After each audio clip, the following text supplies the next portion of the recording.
What up, everybody? Welcome to the fourth ever episode of the Anime Version Podcast. Today we are discussing Attack on Titan again, Season 3, and the first 12 episodes. So part 1 of Season 3. I am Gozen from Anime Uproar, and I got my co-host, Briggs. What up, Briggs? What up, boys? Always good to be here. I want to apologize real quick that we had to miss last week because I am just so big brain that I skipped these episodes. I watched the second half of season 3. I'm like, yeah, this makes sense. Yeah, so that was fun. You didn't tweet it, but you did set the record straight now. So yeah, no, I did. I ended up what's it called? Replying to my tweet, just saying, if you're wondering, because people were concerned, like, is everything okay? Like, why are you guys skipping this week? And I'm like, okay, just everything's fine. I'm just an idiot. And it happens. Like, it could have easily been like me or Raid who did it. So it just happened to be Briggs this time. But Briggs, remember this when we mess up in the future. There we go. And now we also have Ray, the Attack on Titan and anime version. What up, Ray? What up, guys? Happy to be here again. And this time we are actually discussing all that Kenny Ackerman stuff, Rod Reiss's giant Titan, bigger than the colossal Titan. So get hyped for that. I said that it wasn't going to be as good as the previous part, but it was still going to be good. But I underestimated how good this arc was. It was actually really awesome. I forgot that the Rod Reiss Titan is part of it. Like, it was amazing. But let's get the Virgin's initial thoughts.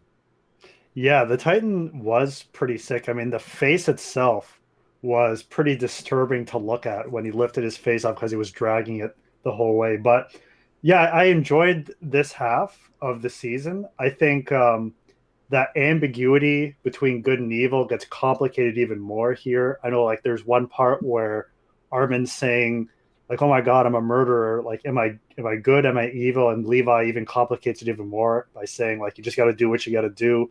So I love that part of it. There are a lot of things that are revealed about the past, which are very useful, about intelligent Titans eating other intelligent Titans and the repercussions of that. And I have like a couple of theories about that, and interesting cliffhanger at the end too. Mm-hmm. With you get Eren there on the roof, and out of all people, like Mikasa jumps on him, and like she's fucking pissed. I don't know. So I don't want to say it's a theory, but I have maybe a reason why. Man, I can't wait to hear your theories, bro. It's all that is not like a profound theory, but like I'm just thinking maybe it has to hear do your with profound theories, bro. No. But yeah, I enjoyed it. I think that, like I said, a lot of good stuff to know about in terms of information about the past with the Titans. The Reiss family was obviously really important to know about that kind of stuff. And Kenny was pretty badass as well. Mm-hmm. So Yes, he was. He was actually modeled off of Clint Eastwood. And that explains why he's so cool. Yeah. I still stand by the statement, because you were saying that you don't think that this part was going to be as good. I still stand by it. Season 3 is better than Season 2, and Season 2 is better than Season 1. And I hope... Wait. So you're saying that Season 3, this part? So the full entire Season 3, including this part, yes. But like the entire Season 3. So we'll have Ray judge it next week, what he thinks, and maybe like rank the seasons. And I do hope that if adapted correctly, I think Season 4 can even be better than Season 3. Yeah, and like we don't even know, me and Briggs don't even know how it's going to end because the manga is not There's still 3 chapters finished. left. There's still like 3, I think 2. 2 chapters left now? There's 2 chapters left? Yeah, and one will come out in a few days. Oh my God. We are fast approaching, if I'm not wrong, I think we're fast approaching like the last 2. So it's going to be crazy. Like, we might not even... We'll see where we're going to be when the last chapter comes out. Hopefully we'll get to incorporate it into this podcast. But yeah, we're close. We're only a month away. I think we'll be fine because we're more or less caught up now. Like, next week will be Season 3 Part 2. The week after that will be Season 4. And then we're on to the manga. Like, we're already like we're pretty much caught up. Yeah, I'm just wondering, like, how are we going to do it? Are we going to have to do, like, a whole episode for one chapter? Or are we going to be able to incorporate it? We'll see. Yeah, we'll see where we're at. We'll see. But I'm super excited for that. Like, this is one of the greatest stories I've ever read. So the fact that, like, even Ray, you're going to be able to come from being a virgin to actually experiencing the end with us live, Oh my god, that's crazy. Which is going to be a crazy. He is going to become an Attack on Titan Chad. Yeah, but we are totally getting ahead of ourselves. Oh yeah. How it starts here is with Kenny Ackerman attacking at the end of the first episode. Yeah. So right now you want to kind of run us through what's going on, Ray? Also, I just want to ask Ray, like, what are your thoughts on the fact now we went from humans fighting Titans that are basically humans to humans fighting humans. Yeah, and just to even add to that, we went from humans fighting Titans without knowing they were humans before. Yes. To now fighting humans. So yeah, straight up fighting humans. Oh, yeah.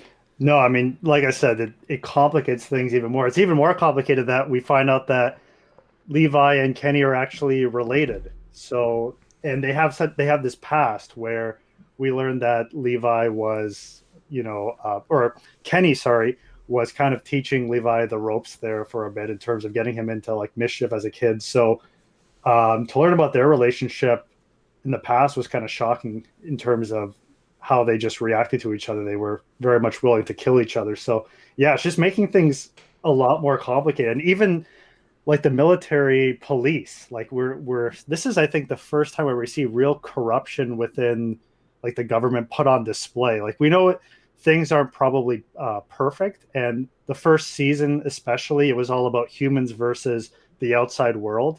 And now it's humans versus themselves. People are manipulating things, hiding secrets. There's a whole history that's revealed here. So yeah, I love it because it makes things more complicated. It's not just like us versus those Titans from the outside, but it's us versus each other, us versus us. And it creates a lot more ambiguity, right? Because like in the beginning, it's like you have things that are trying to eat you. Obviously, they're the enemy. We need to kill them. And then it's like, oh, wait, but Eren could turn into a Titan. And then you realize like there's other Titan people that could transform into Titans. And now even in this point, like they're doing a coup d'etat, and who's really right here? Like those military police that wanted to protect the king most of them didn't even know of it. But they're going to have to protect and do their job as military police. And then you have the scouts coming in with other knowledge and are having to kill them. And they're killing each other. And like in this case, it's like who's right and who's wrong. And you see characters like kind of struggle with like just being able to like attack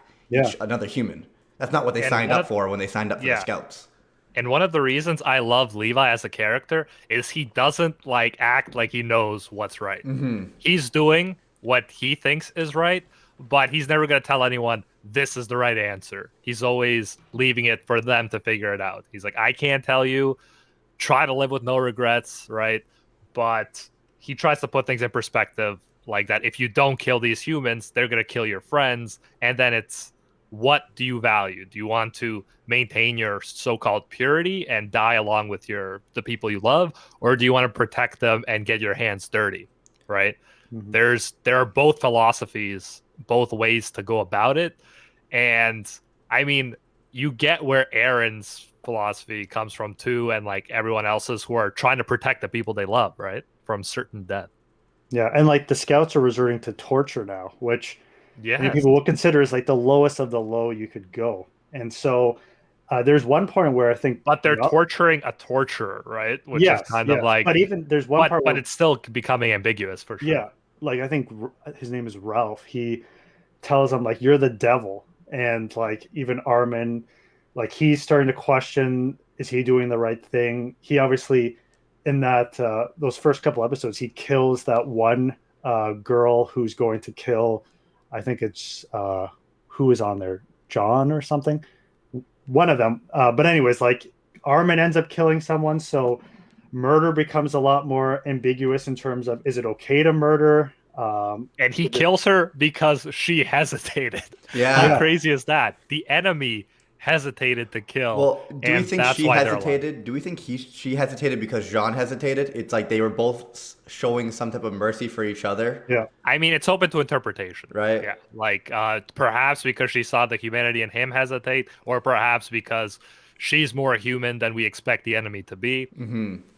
So even Kenny, who seems like horrible, especially at the beginning, like he's trying to kill the guy he helped raise, right? Mm-hmm. So what kind of sick fuck would do that? but as you go on, you start to develop different sides of him, and in the end, he could have tried to keep fighting, but he ended up saying some kind words to Levi, telling him the truth and giving him the Titan serum, which he didn't have to do. So clearly he's not as bad as we thought at first either. And practically no one is, right? I don't know if we could think of one example of someone who's just like completely horrible and has absolutely no redeeming qualities whatsoever. Mm-hmm. Yeah, for sure. But yeah, it's that ambiguity is crazy. And even like the military police killing the pastor, like a pastor's, man of the cloth is someone who you're not supposed to kill, and he's getting killed because he has secrets about Historia. He talks about that at the beginning, how she might know something about the walls. We learn at the beginning too that the scouts have basically, like, they've been put on hold, and there's this, they want Aaron and they need Historia. The military police are after them, so shit's getting very complicated within the walls themselves. And like, again, what we thought was good before is bad. Like the military police, though I was always skeptical of them from the beginning, but still we're seeing on full display just how evil they are in this instance. So but like, you also have to question it sometimes to be like, are they that evil, since we see that the scouts can stoop to that level when they need to. Yeah, right? that is true. I think With the the thing that I torturing. always think about is like when we see the scouts or like these people that were training and they had the choice of where they wanted to go, right? There were so many people that they're just normal guys that want to end up in the military, right? And it's like, it's just the higher ups or certain people that are lying. Like, I'd imagine a lot of the people in the military police that are just like normal soldiers, what's it called, had no idea that there was a fake king. Speaking of the fake king, how funny was it? He had this like cool look the entire time. He looked so badass. He looked so badass with that head tilt, didn't say a word. The people, like, they already kind of knew what they were like. Oh my god, that's classic Isayama trolling us. It was so like good. just like with the reveal we talked about, where Reiner was like, "Hey, I'm the Armor Titan, he's the Colossal Titan," just in random conversation. This was the same kind of troll. Like, they kept making him look so badass. Like, he doesn't even need to say anything. People decide things, like, he's just looming over everybody, and then finally they start like insulting him, and he's like tired and he doesn't know what's going on, and he's just this complete pawn. So yeah, that was such a funny turn. What did you think about that? It just shows, though. Sorry, one last thing. It Yeah, just shows how important the character design is, and like even just the direction of certain things. Like, just him sitting there wearing certain clothes with his facial expression and his hair, the way he was tilting, gave all of us the impression that he was kind of a badass. Yes, some definitely. badass king. And then you get the twist at the end, and it's hilarious. Ray, what did you think? Oh yeah, no, I like how it tempers expectations at time. It does in one part. He says something like, "Isn't it time to sleep?" Like, he doesn't have that kind of rapport that you'd expect a king to have. So yeah, it was pretty funny to I think he was just a puppet, right? I think he was sleeping the entire time with his eyes open or something. Yes, Right? Yeah. Yeah, that was hilarious, and the fact that we didn't know right away shows how and why they got away with it for so long. Dude, right? The female Titan knew it right away. This old dude on the old king, no chance. He looked like a badass. Could never see that coming. Exactly. So Isayama is great at keeping some things a mystery, and I'd say from beyond the female Titan point, like most of the reveals are pretty like crazy. Once we get to past the similarity between the female Titan and Annie and the armored Titan and Reiner, I feel like it becomes less and less predictable what's going to happen. Mm-hmm. And also learning about the backstory with Historia within this arc was really interesting for me. Learning about like the founding Titan, yes, as well about would have been Historia's half sister, just Frida. That situation, Yeah. Frida, and the tie with Aaron's father was just crazy.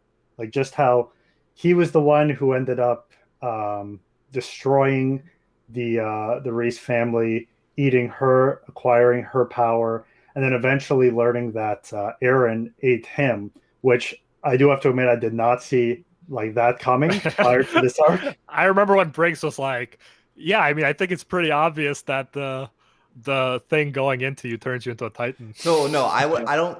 What's it called? I don't think I saw it coming either that he ate his father. I was just trying to say like it was foreshadowed quite well. Like I really Yeah. appreciate it at this point. Yeah. But also like looking back or whatever, like I guess I was just more attentive because I already knew things that were coming. But like when you see Ymir, they showed the Ymir getting injected and the words they exchanged, and the fact that Ymir ate one of Reiner's friends. Like it was really well Yeah, it makes foreshadowed. so much sense. It And makes so much sense looking back, right? And it's like so hard to know what Ray doesn't know and what he does know at Yes, this point. exactly. Just yeah. But Founding Titan, now that you mentioned it, Ray, you want to just get into your understanding of the Founding Titan and whether you think that it's clearly the bad guy and Grisha was in the right, or do you think that there's more ambiguity and there's a defense to be made for the Founding Titan? I mean, I think there's a bit of ambiguity. I'm trying to think. The Founding Titan was. Are we told how it was consumed by, or how it was passed down from the half sister? Yeah, so from the half sister, it went to Grisha, right? Because Grisha attacked them. He consumed it by taking in the spinal fluid, as Rod Reiss talks about, and then he took over the Founding Titan. But he can't use the power as well because he doesn't have royal blood. Yeah, sorry. Grisha is Aaron's father, right? Yes. Yes. Yeah, sorry. I meant to say, are we told how she ended up acquiring that Yes. Founding Titan's power? Yeah, so she got it from her uncle, Uri Yeah, Reiss. it just passed down from generation to generation. Okay. Like they get turned into a Titan, they eat someone in their family, and then the founding Titans is passed down. Yeah, and the whole thing was like, why didn't Rod Reiss take the bullet instead of like wanting Historia to do it? Yeah. And he said there's a reason he can't become the Titan. And then, I mean, it sounded like bullshit. By the way, thank you, Sam, for the donation. It sounded like bullshit, but when he did turn into a Titan, he was like this insane giant Titan. So it begs to wonder, like, did he know this would happen the whole time? It's right? like, would it have been impossible to pass it down if he turned into that like huge thing that would have like killed them all type of thing, right? Yeah, that's not a very. Yeah, exactly. Who's gonna eat that Titan? You know what I mean? Like, how is he gonna pass on the power to the next generation if he's that big in his Titan form? So. Well, what's it called? You don't when you pass it down, you just have to eat someone in there. They could still be in their human form, right? Yeah, good point. I'm just saying like. It could have been the fact that he was just so huge and couldn't control his body, and they couldn't even do it underground in secret because he was so big. But also, I believe, I think it was Kenny who mentioned that like he took it wrong, like the injection. Yeah. He didn't inject it; he like licked it, right? I wonder if that caused an abnormal transformation. Yeah, I know. There's so many like fucking factors that we don't really know about, and like what determines what kind of Titan the people become. Is it just they need to get the needle injected? Is it the amount? Is it the way they get it and like consume it? Yeah, dude, that's like being like a second time watcher. I'm still like just confused sometimes. No, and that's cool. Yeah, and I mean we'll pay close attention moving forward. But yeah, I mean it's easy to overlook some things and some like almost trivia facts as you keep going, because you know the big picture, but then some of the smaller things, you know, it's easy to overlook or forget if you haven't seen it in a while. But yeah, Ray, what did you think about all that? A bit of clarification. This is when it comes to Titans eating other Titans. So I think Hanji mentions how we learned that intelligent Titans who eat other intelligent Titans could acquire their particular like special power. She did mention as well that pure Titans, which I believe to be like Titans that are not human, if they consume a Titan that is of human power, they acquire that human power as well.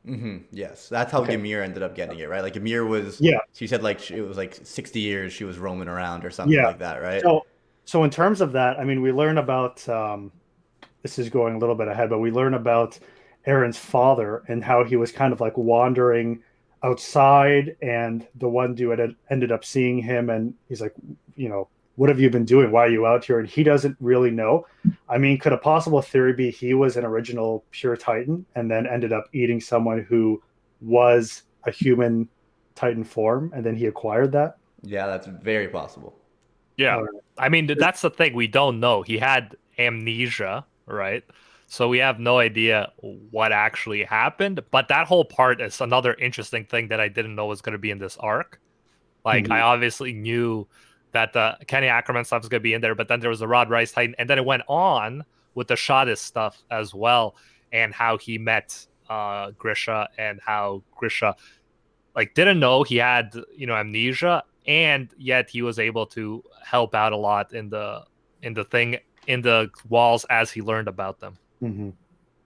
Yeah, it just complicates everything because now I'm wondering like who was originally a pure Titan and who was What do you a mean human. by pure Titan? So pure Titan, he means those Titans that can't turn into humans, I'm guessing. Yeah. Yeah. Okay. Which is a good way to they might have used in the anime, but yeah, we use that too, or mindless Titans or whatever you want to Yeah, call it. ones with no actual like conscious there. But yeah, it complicates things in terms of Titans we've seen in the past, Titans we may see, and then like Titans that we're noticing right now, like who was a pure Titan at first, who was the mix. So yeah, that's what I'm just thinking in terms of his father. Was his father a pure Titan at one point because he had that quote unquote amnesia, but he seemed to have this gap in terms of remembering the past and not knowing where he was outside the walls and wandering outside the walls. So that just Yeah. led me to be a bit But suspicious. what's interesting, and you should be, because there was a data book which would have come out at this point, so it's not like a spoiler for future stuff, but it gave statistics and like a bonus statistic for every character, and Grisha's was mystery, and I think it was like off the charts, like his mystery factor. So yeah, you should be like suspicious. There is so much around his character that we don't know, but it was interesting that Emir seemed to have memories of the past. So Mhm. was Grisha lying? Did he have amnesia? What's going on? It's very interesting to think about, and that's Yeah. one of the really cool things about Attack on Titan. You have Erwin in the end. Again, we're jumping ahead a bit, but you have Erwin at the end here saying that he would sacrifice his life and humanity itself to get closer to the truth. And it asks you what your values are. What are you drunk on? Kenny had that whole speech about everyone's drunk on something, whether it's women, whether it's family, whether it's an ideal, whether it's freedom, whether it's the truth. So it's interesting that how people value certain things. And Erwin's such a cool character, and yet you could also see how problematic his behavior is and his philosophy is. What a beautiful setup this little arc was. Like I kind of forgot about it, but like exactly, Kenny's saying like everyone has something that keeps them pushing forward. And for a while, like you think that Erwin is just like he's willing to gamble it all to like make humanity win in the end, and that's his goal, or what you think his goal is. And then you get the little backstory about Erwin and his father and like his idea and all that. And then you realize that he's also drunk on something. He's trying to achieve something greater than, or greater for him than just like saving humanity. Yeah, and that's so interesting. It's like even good motives that people would say, like, base your life around your family or whatever. That's also singled out as like something to be drunk on, and like everybody needs something like that to keep them going. It's so interesting. You can't just live life without Yeah, having those values, having something to get attached to. you need something. Kenny even says at one point, he's like, so just keep on breathing and keep on breathing and die eventually. That sounds like a terrible life. Like, Yeah, man. I mean, like, this is why Attack on Titan is one of the best series of all time. I mean, as it's a fictional story that's very interesting. It's like a mystery at the same time, and yet the philosophy it explores through fiction is so interesting and beyond like many philosophical works that I've read that just kind of talk and don't go into the fictional aspects.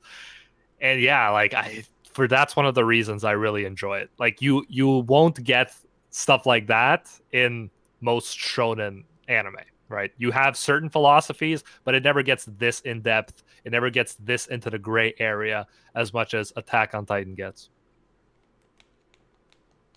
Yeah. But Ray, back to you. We want to hear your thoughts. What are your thoughts about all of this? What did you think about specifically Erwin's father? and the role that played in this whole kind of secret society where people are doing stuff, behind closed doors in the shadows. No, I loved learning like about the past in general within this arc, whether it be Irwin's father and his theories about the Titan history, whether it be even Eren. This is to the part where he's been captured, and he's in that kind of like ice chamber almost, and he's reflecting on his own father, and he feels like a sense of worthlessness in a way that his father did that, and he's tied to his father and how he ate his own father, and he's kind of in a weird way grieving what happened, like trying to process it, and he's having difficulty doing that. I totally understand what you mean about it getting deeply philosophical, because here he is tied up, and he's physically suffering in a way, like he's tied up, he can't move, but at the same time he's mentally suffering and trying to make sense of the world. Like his whole world has kind of shattered, and he's trying to pick up the pieces and trying to create meaning out of it. So I thought that was really interesting. That's well said. And I feel like Eren, this is a very definitive moment for him, because he was from the beginning one of the most driven guys we've ever seen, right? So he went from wanting to be in the Survey Corps, wanting to pursue freedom, wanting to kill all Titans. He always had these goals, and here for the first time we have him questioning it and wanting to give up on life and saying, "Historia, just eat me. I don't want to cause any trouble anymore." It's very un-Eren-like, right? So we have this, fundamental existential crisis where he doesn't even see the point of him existing. He thinks it would be better if he didn't. And obviously, because Historia supports him, she's kind of helping him get over it. And he sees that he has value in trying to help those people, as he does, the people close to him, when he bites that, what is it called? Like that little jar containing something labeled armor, and then he bites it and is able to protect them from the falling ruins. I wanted to save that for when you would have talked about it after, but now that you brought it up, I thought that was kind of dumb. Would you consider that quote unquote plot armor? Pardon the pun. I mean, literally. Where the hell did that jar come from? See, where did it come from? Yeah, I don't remember the jar. Did you realize the pun? Like the plot armor? Yeah, I know. Did you realize that was so good. But okay, my original understanding from like what I remembered was that when Historia and Reiss touched him, he gained some memories of like certain things. So I thought like because of that, he was able to know how to use the armor. And then I rewatched it, and he bit some fucking thing, and he was able to use it. Yeah, though that was I get where you're coming from. I'm just like so biased with like rose-colored glasses when I look at Attack on Titan. But you're right, it is kind of very fortunate that it was present just when he needed it. Was it in their bag? Like in that guy's bag? Like why was that there? Like, yeah, what was that? So. What was that? I think Frank's freaking out. No, I think so because he brought like all of this Titan stuff, like the serum and everything like that. So I think it was one of his things that happened to, fall out during all of these crazy moments. I'm gonna get Gozen here because I know you love this series so much. But you know what? What's it called? There's a lot of things in these 12 episodes specifically that really kind of bothered me and hadn't grind your gears. Yeah, really grind my gears. So remember when they tortured that first guy, right? And then they used their master plan, and it was kind of cool where they got his one of his comrades and like made him read the script and make it look like he gave them information. Mm-hmm. So if that guy gave him information and blabbed, why would you have to? Oh, because they want to corroborate, right? They want to make sure he's giving the true information. Okay, that makes sense. It was just so funny. It's like the second he realized his friend already like did it, it's like, okay. Yeah, and that's the interesting thing. Like Isayama gets humans so much. Like that's the interesting thing. We're kind of looking for other people as a cue and to how we should behave, kind of thing. And right, if he thinks all of the people in the military would never they're gonna die before they reveal secrets, then he's gonna do it too. But as soon as he thinks someone else gave the truth away first, then he's like, why am I going to go through all this torture and die if I don't need to, right? So very, very interesting, and it worked, So obviously. I get it. It just funny to me that it's like he wouldn't even question it at all. Where it's like they got information from this guy, and right away they're like, okay, tell us what you know. It's like, well, if you already know, if he already talked, then why would I have to at this point? I guess to corroborate, right? It's to make sure like the facts It are was just right. it was so quick, and like did they threaten to torture him more? Because I feel Like like there was that. if they made that an emphasis where it's like, okay, we're gonna torture you more to corroborate, but he Yeah, already I think talks, that's you might as well definitely. talk. I think that was definitely implied, if not said. Like they're Hmm. not gonna just, treat them. They have to offer positive reinforcements for cooperating Hmm. and negative reinforcements for not cooperating. So definitely, if he didn't, they would have made life much more Okay, difficult for one him. more thing. One more Mhm. thing. Erwin's father coming to the conclusion that people's mind must have had their memories erased Yes. was crazy to me. Well, to me, it's not, and you know why? It's because, bro, this guy is intelligent. He sees that the history books make no sense, and no one has memories of what happened before 100 years ago. Like that doesn't make sense. Like look at us. Like we obviously Bro, know what happened in the past like 1,000, 2,000 years. So how the hell is no one alive who heard something from their grandparents? Like it's weird that nobody would know what happened before 100 years ago. it's just funny though. 'Cause I understand like if Erwin came to the realization after seeing all this like kind of mysterious stuff happening, but if you're just like a teacher living with like nothing, it's like how do you think brainwashing and memory, like tampering with all of humanity's things, could even be a possibility? It's a fucking theory, bro. It blew. I'm It gonna blew. defend that part. I'm gonna defend him It, because yeah, it's not like everybody got to that conclusion, but one dude one dude. being intelligent enough to at least guess that, and then we find out in this arc that that actually is a thing that the founding titan can do with Frida Rice using it against Historia. So yeah, I mean, you're right. Maybe it's not like who thinks whose go-to thing is erasing memories, It was just but crazy, and I just had a you, couple things. I'm like, but it's a wow, theory. Yeah, yeah. it's the Well, it theory does that he make has. sense to a certain extent. 'Cause it's like, where the hell did the walls come from? How does no one remember even building these walls or like have Man, stories it's passed a down? 100 years is not a lot, man.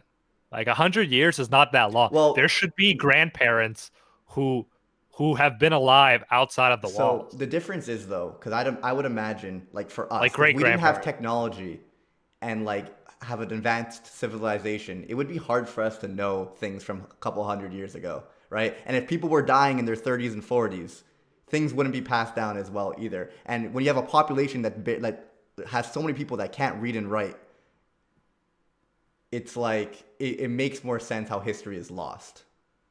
No, yeah, and you're right, but clearly they had education, they had books. Obviously, probably not everyone could read. That makes sense, but yeah, I to me, it's not far fetched that one character would hypothesize something like that.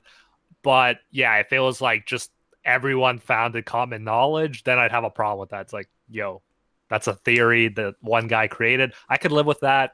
And yeah, it influenced Irwin, right? So it's part of his backstory. And the guy actually revealed other interesting people stuff like a couple trying to escape on a hot air balloon, right? There was that Yeah. kind of scene as well. So there's been a bunch of people who've been kind of punished for doing these strange things that go against what the military It's wants. so funny. 'Cause I feel like I never questioned any of this on my first watch through. And then last night, I smoked a little bit of weed while watching these episodes. I was fucking questioning everything. Every single thing. I was like, they killed Irwin's father, but because Irwin said something to his classmate, but didn't get rid of Irwin. Hmm.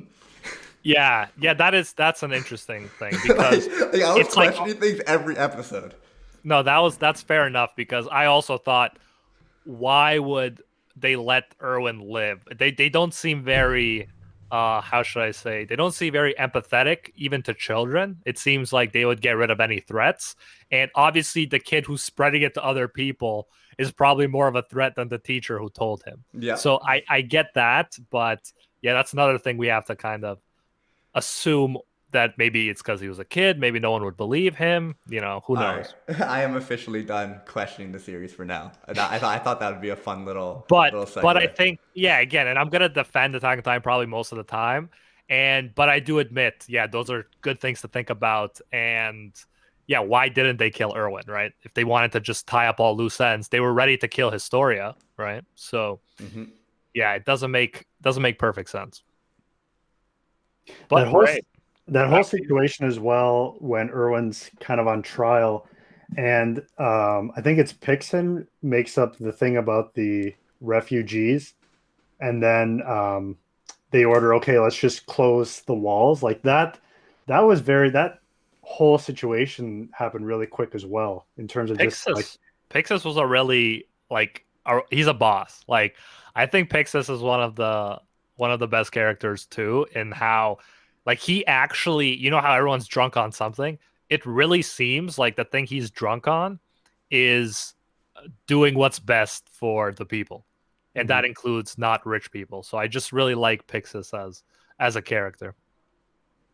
Yeah, no, I like he's a bald old dude. He's guaranteed to be badass. Oh yeah, and he drinks, right? Yeah. He drinks too. He likes the ladies. He's got all the cliches. All the tropes. You love it. He's as perverted as characters can get in Attack on Titan, which is not very perverted. Like you don't have like Jiraiya and shit like that. Well, to be fair, that one guy with the way he was torturing. What's up with him? Was that with Armin? Yeah. Oh yeah, that's a good point. That was with Armin. Yeah, that is as perverted as it gets. Well, that was so uncomfortable. Did he do that because he thought it was Historia? Yes. Yeah, exactly. He thought it was a girl. Yeah. You're more muscular than I would have thought. Ray is like defending his actions. No. I was with the guy I was talking about was the guy with the funnel and the guy was like naked upside down. You guys know what I'm talking about, right? Yes, that's Zachary is doing that. Zachary's fucked up. Yo, he's so fucked up. Like, you know how Erwin wants truth above humanity? Dude, that dude just wants to like torture above humanity. Like, it's so weak. Like, yeah, he's so fucked up, and he's the leader, right? He's like even ahead of Pixis after the takeover. So yeah, we'll see how that works out. It seems Pixis is the most logical. He's like, whatever, like I was on neither side, whether it was the royals that were faking it. He's like, I don't even care if they were faking it, right? Or with the scouts. Like I was on neither side. It all depended on how the royals or the bloodline answered the question, and it wasn't the best for humanity, so I'm gonna side with the scouts. But it could have easily went the other way, and they would have taken on the scouts then. Yeah, like you gotta respect him. Like even if you don't like him, but like you gotta respect him. Like the dude has principles. He's selfless. He's willing to take whatever is best for humanity. And yeah, it stands out all the more when you're surrounded with characters like Zachary, with characters like the rich nobles who kind of put themselves and their interests above like the rest of humanity. You're around all these corrupt people, so when you have someone who's actually like, bro, I'm doing this for the best of humanity, it's like, respect, bro. Like, respect. Because you're surrounded by people just always looking after their own ass or looking after their own goals and not thinking about others. Yeah. I do want to say, though, just talking about characters we liked, I love seeing Levi take on such a role so far, because I think in the last season... Yeah, we got chipped last season.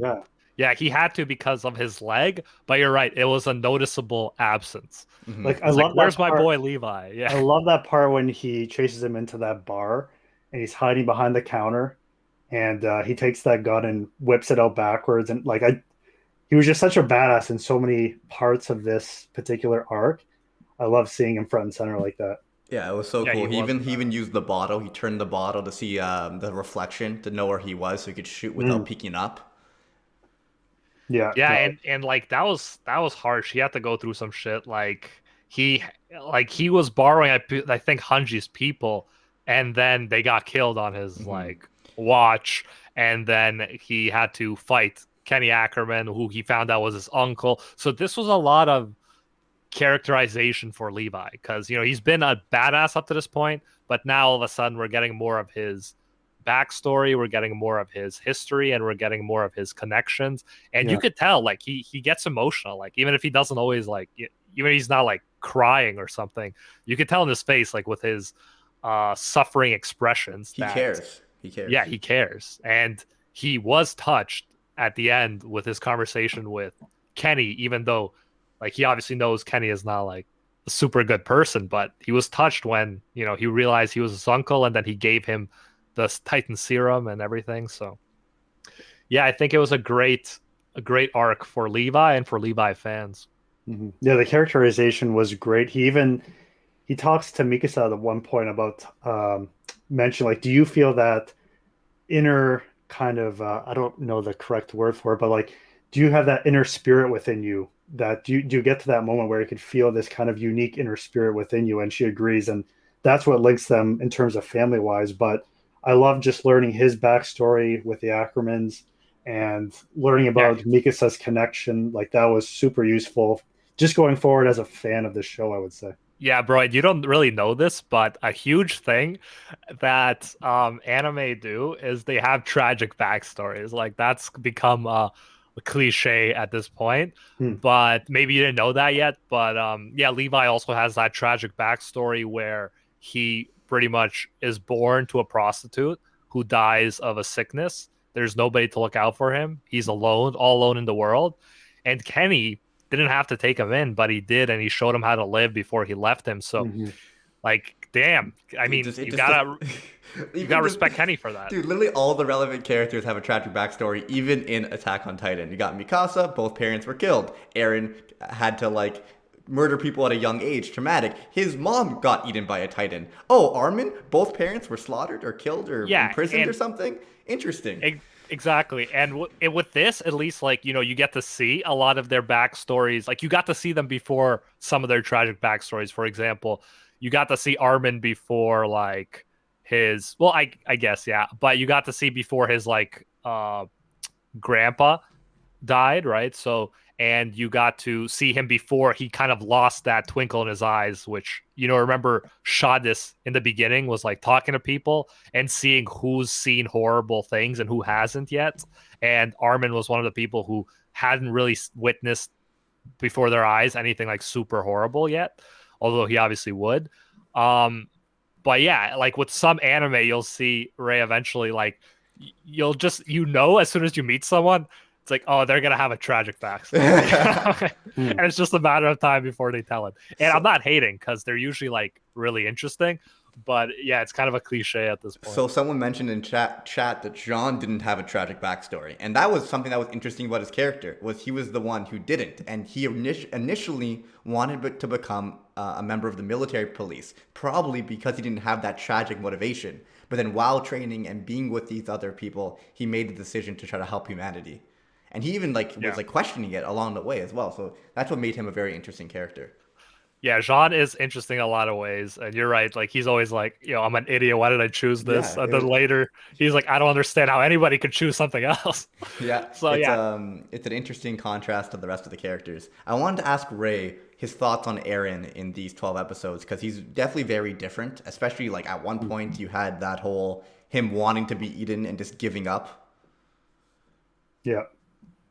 Yeah, for sure. I mean, I do appreciate him trying to get better and grow. Like at the beginning, he's trying to still develop his Titan body and he's struggling with it. So he's still trying to push himself. But yeah, there's that moment, we're kind of like right in the middle of it when he gives up. And I kind of talked about it earlier, but it's just crazy to see his whole world break down and he's just helpless. And in that moment as well, like, as a viewer, I'm like trying to empathize. Like, do I empathize with Historia at this point? Because technically, like, her whole family was eaten by or destroyed by Eren's family.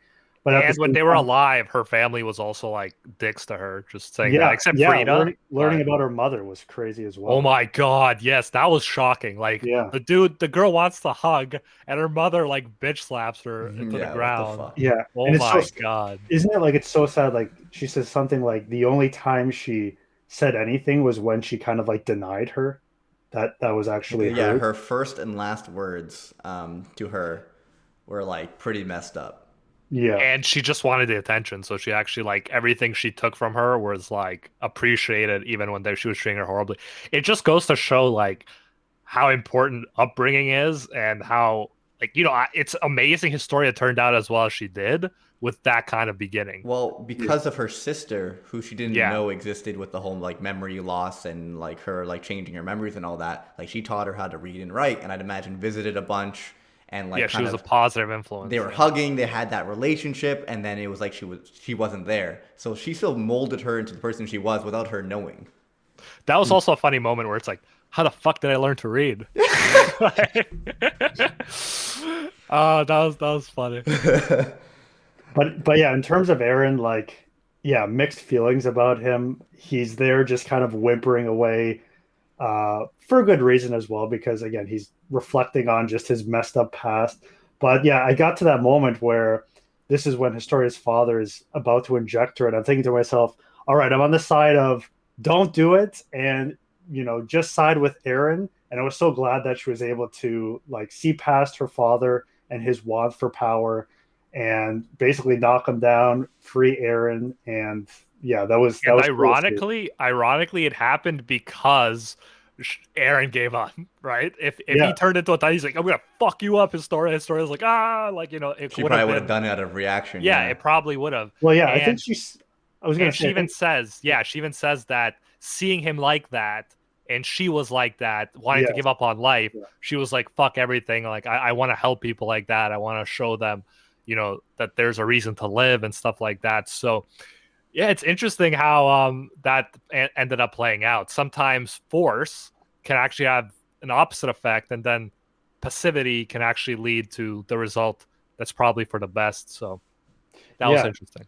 No, that's exactly what I was gonna say. She saw herself within him struggling there. But yeah, that is interesting how at times force doesn't drive the plot forward. And this whole time I'm thinking like in order for things to progress, in terms of just learning about the truth, like we need more Titans, we need more destruction almost. We need Aaron to learn to control his body better. But that moment, like he's able to improve the situation by remaining in his human form and just like seeing him visibly suffering there in his human form. So it's interesting how we don't always need that transformation for the plot to move in a productive way. Definitely. And how do you feel like he's come against like this fork in the path, Aaron, where he's not really sure this arc, what he wants, what he's moving towards, right? So what do you think he's gonna do from this point forward? Um, it's interesting because before he was all about like taking like being the one who improves things and wanting to be the one who kills the other Titans, and now he's kind of mixed in terms of like what is the right thing to do. He is taking on that good role now where he's able to help like kill other Titans in terms of using that freezing power, and they have that new method of killing Titans without having to do what they did before. But yeah, I'm curious about his motive right now. I know, so that situation happens at the end. I don't know if you want to talk about it now, where Mikasa takes him and she looks really pissed at him, like he did something really wrong. I And think before we get into that, I wanted to ask yeah, you about so just back to the whole Aaron and Historia scene. It yeah, was very interesting that whenever someone was like they would like whatever they would eat their ancestor with royal blood, they would become like they would have the ideals of the true king or the first king, and they wouldn't do anything even though they had the power to save humanity. They wouldn't. And what did you think about that? Like that was really cool. yeah. I mean, it just goes to show how, again, ambiguous and morality is just blurred at this stage because you get a situation where, yeah, things could be righted, but they're not. So it just makes things a whole lot more complicated. And Yeah, uh, why do you think they don't attack the Titans? Like, well, I don't know. I think is there not something in a weird way to gain from that to always have this kind of like enemy at the interesting front? Yeah, question. yeah, I mean, that's very interesting that's very question. cool. Yeah. So, I mean, that's Because what they I'm don't even have thinking. I to mean, think about they can even control politicians. titans. They don't You even get have a to. situation where it's almost beneficial to have an enemy out there Mhm. because you're able to control the people. You're able to kind of Yeah, it's 1984 fear right there. Yeah, Yeah, as long as there's an ongoing war, you get to control the people easier and you get to have an excuse for people to band together. And I'm pretty sure it was already mentioned the idea in Attack on Titan yeah, about actually getting a common enemy to like rally behind. So, I mean, that's interesting. Yeah, that's an interesting way to look at it. So you're already, yeah, okay. There's definitely that, and it was also something that I would always think, it's like, so having knowledge of everything, of like the history of Titans and everything, makes you come to the realization that, like, hey, we're not gonna fight against them. Yeah, like Or this is the best this alternative is the kind of good thing. alternative, or like Which what is like, oh, it's so crazy, what man. side is Yeah. that first king on? Like it just And makes me just think like so much. just like Aaron and the other and like Erwin, it's like we want to know the truth. And like Kenny, like he said, I want to be have love and compassion, but that's for the powerful, right? And he wanted to experience that because his friend Yuri, he saw in him with all his power, like being a godlike person, love and compassion, but he could never run on that, right? So he was wondering if he's just not, if that's just a luxury for the powerful. So his whole goal this whole time was to become that godlike being, but then he figures out that he can't. So that was tragic for him. But at the end of the day, he wanted power so he could feel that love and compassion and know what the powerful truly experience. Mm-hmm. Yeah, and anything else we want to cover before we wrap up? Because I should get going pretty soon. Yeah, so we wanted to talk about that end scene, right, Yeah. Ray? Yeah. So, and that's, it kind of ties into the whole Aaron question in terms of his motivation. So it seems like at the end, he's not as rah-rah as he was before. But I mean, the way I look at it, it's got to be tied with the serum in some aspect. So I'm thinking that somehow maybe he got rid of the serum. Like he found out about Levi having the serum at some point, maybe earlier in the episode. Now, does that actually mean that if we get that fast forward, is that something that will for sure happen in the next episode, or like at some point for the rest of the season? That's, I mean, I don't think it's a huge thing to tell you. That's later on. I was All right. actually surprised. They did All not, right. it So wasn't an that's episode preview. It was okay. like a climax of the end of the next So season. that So makes things so much more complicated because we're missing the whole backstory about yeah, Yeah. exactly. They're really hyping you up there. Yeah, Um, but I'm thinking maybe it has to do with they learned about the serum. Maybe there's even more, and maybe Aaron gets to the point where he's like, "Yeah, I'm just, you know what? I want to take this into my own hands." And I'm thinking what they wanted to do with the serum is maybe inject other people, maybe someone like Armin or someone to help out the cause. And he's just like, Aaron's just like, fuck it, like I want to be the one who does it, and maybe he disposes of the serum somehow, and then they learn about it, and then they attack him for that because they thought this is our only option to inject others and try to get them to that's train. interesting. So you think Aaron wants his friends to become Titans so they can help the cause? I think that the others want that to happen because they're thinking, Okay, so you think who are the others? Just so to clarify. so like people like Levi and So Levi wants to inject Armin, or Aaron maybe wants. not even Armin, but other people, so that they have more of a fighting chance against some of the other Titans, including that like Ape Titan that we haven't even addressed yet because we don't know his potential. He's waiting at the wall, so maybe in terms of they encounter the Ape Titan and they think, you know what, in order to be able to take this on, we need to inject other people with the serum, so then we have more of like a clan of Titans who could fight against this. And I'm thinking, Yeah, but keep in mind they would be mindless Titans unless they could like find true, yeah. So that would be kind of fucked up if they're like, yo, let's turn our friends into mindless Titans. True, I mean? yeah, because it's with the serum. They But have no, to. yeah, we get to look forward to that scene, which is gonna be crazy. Thanks for sharing kind of your thoughts, what could happen. Again, this is very much unlike Dragon Ball Z in the sense that, like, Super Saiyan is not gonna be spoiled for you, right? Like, you're not gonna see somewhere on, Jake Paul's profile pic a picture of a Super Saiyan, and like, so yeah, the cool thing about Attack on Titan is, yeah, you really don't know. You're not gonna get spoiled, so it's gonna be interesting to see how you react to this. And I love hearing all of your theories about what might happen. And it makes it so much more complicated, like you said, because we're going to get a sequence of episodes before even getting to this reveal. Like Exactly. not at the next one. So like a whole new plot twist could happen that I'm not even aware of. That makes it more And difficult. I just want to say props to Historia for being the one to finish off her dad. Like, we kind of skipped this because I Yeah, that do was got to great. wrap up, but it was awesome seeing how they found a way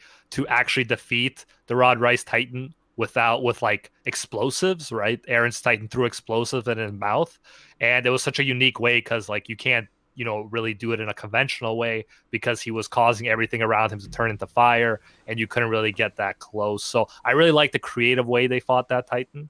That And was really yeah, cool. I loved how also she stepped up there and Levi's Yeah. like warning her not to, No, or was she's an it Levi amazing or Irwin? It character. was And Irwin.